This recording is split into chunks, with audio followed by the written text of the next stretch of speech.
Why am I always so tired?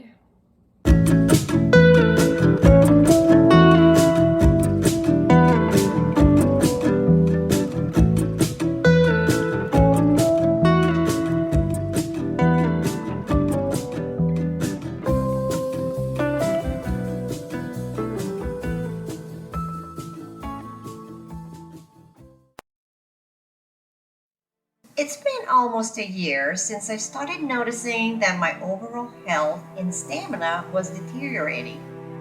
It snuck up on me kind of around my 60th birthday and slowly took permanent residence in my body. Now, mind you, I've always been a super active person with a happy go lucky attitude, traveling life attached to the principle of living life to the fullest. Well, things sure have changed for me. Since then, I've slowly started to develop a handful of symptoms that created total havoc in my daily life. It started with feeling extremely fatigued and unmotivated. Some days, I even felt like I was almost in a comatose state. My body constantly feels bloated, achy, and inflamed.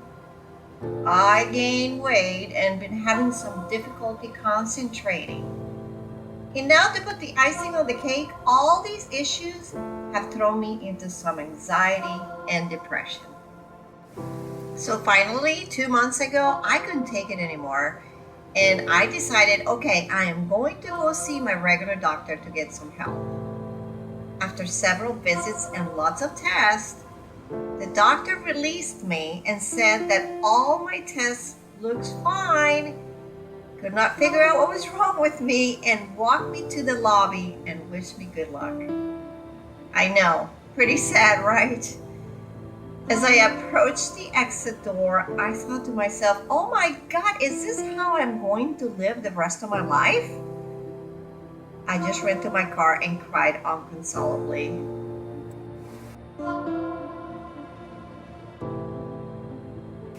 After I shared this nightmare with my daughter, she suggested that I seek answers from a more functional medicine and holistic approach.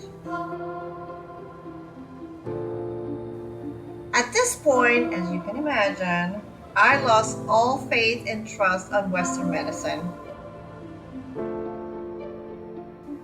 I went ahead and posted on my daughter's women's Facebook group for recommendations and got an amazing, overwhelming response. After many great reviews, I made my choice and I made my appointment. I really wasn't sure what I was going to get into, but after our first visit, in which we spent 2.5 hours talking, yes, 2.5 hours in detail about everything that has been going on with me, my heart started to rejoice with hope. What a difference, folks! She also took the time to completely dissect all my previous blood work that I had done before, and she recommended a very extensive and special type of urine test. Now, she said that this test will identify in detail all the underlying or root causes of my disease. Well, the day is finally here to go back and find out everything about my new test. But before I share the main things that was discovered, I want you to understand how just finding out what is going on with me gave me such a sense of peace and relief. Best of all, now she confidently confirmed to me that we will be working on a plan and treatment to reverse all this damage. Okay, so here are the 6 main things that was discovered in my test. My gut is not processing food properly. My first response was, what? That's crazy but true. She explained that after we swallow food and it passes through the esophagus, it's broken down further in the acid environment of the stomach. The resulting liquefied mass that travels through the small intestines, where digestive enzymes break down proteins and sugars and fat into tiny particles that can be absorbed. That is how it's supposed to work. But mine is not. I learned that our gut is vital to our overall health and it's linked to our immune system, mood, mental health, autoimmune diseases, endocrine diseases, skin conditions, etc., etc., etc. I'm not producing enough good bacteria to attack bad bacteria.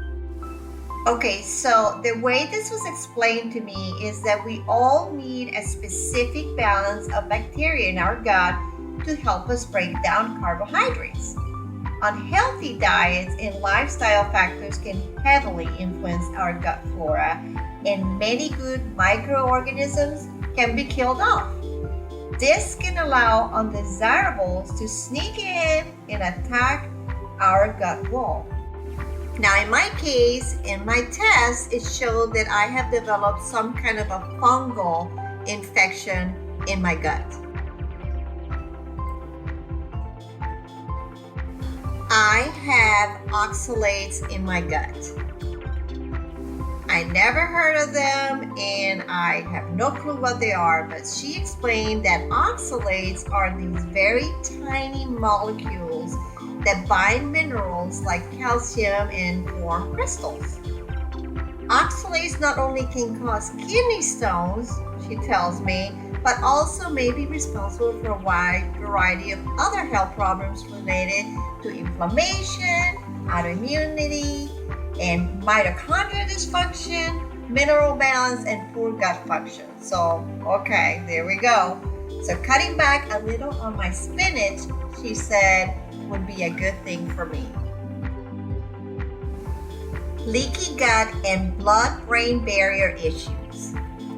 So get ready for this because this is going to get really interesting. So she told me that inside our stomach, we have an extensive intestinal lining covering more than 4,000 square feet of surface area. When working properly, like it should, it forms a tight barrier that controls what gets absorbed into the bloodstream.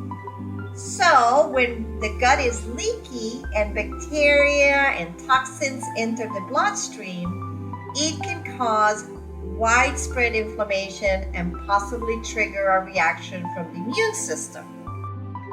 Now, some of the possible symptoms of leaky gut syndrome may include bloating, food sensitivities, fatigue, digestive issues, and skin problems.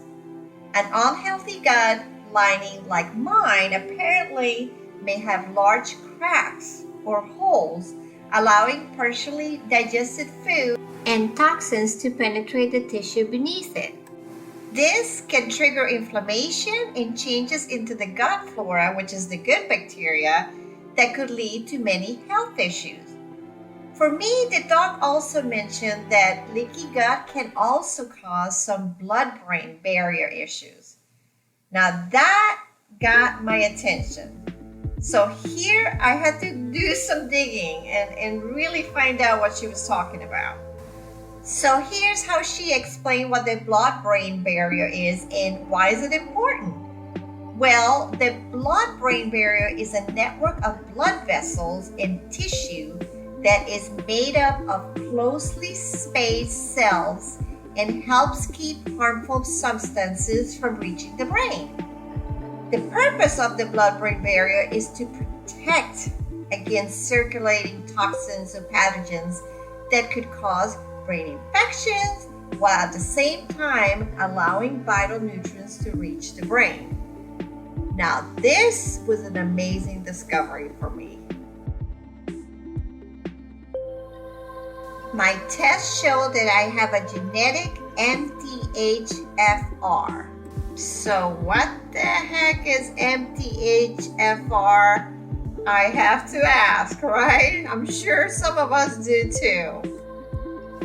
Okay, so this might feel like a little bit of sixth grade biology class, but pay close attention because this was something that was very interesting for me to find out.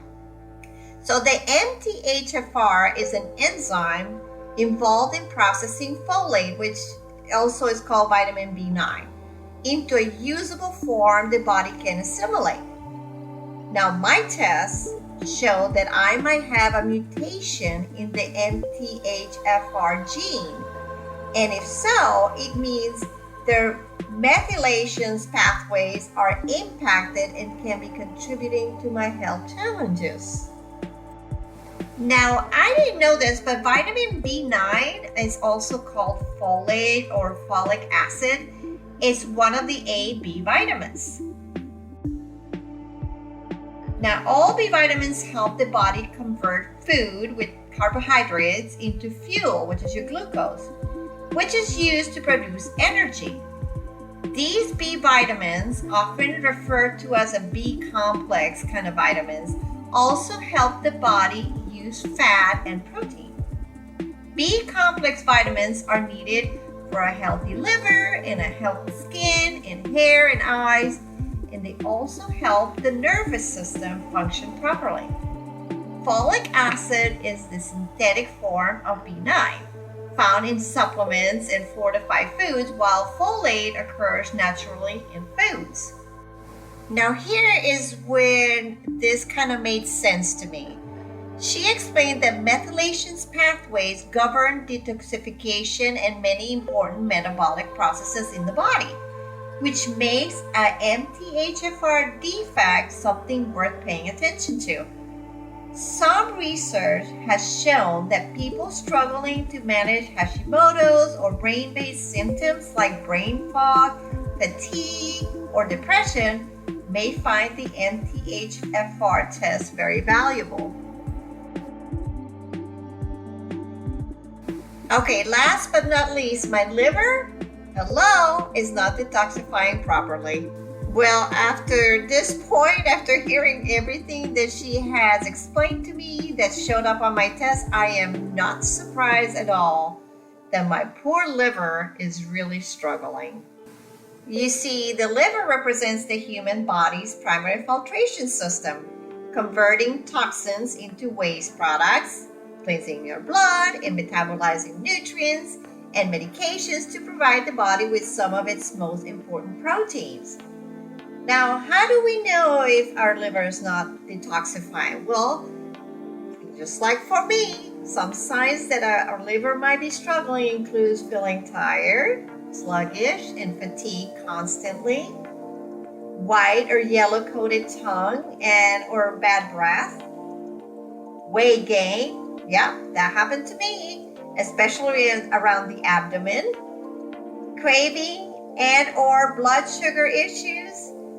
Yes, headaches, poor digestion, and feeling nauseous after fatty meals.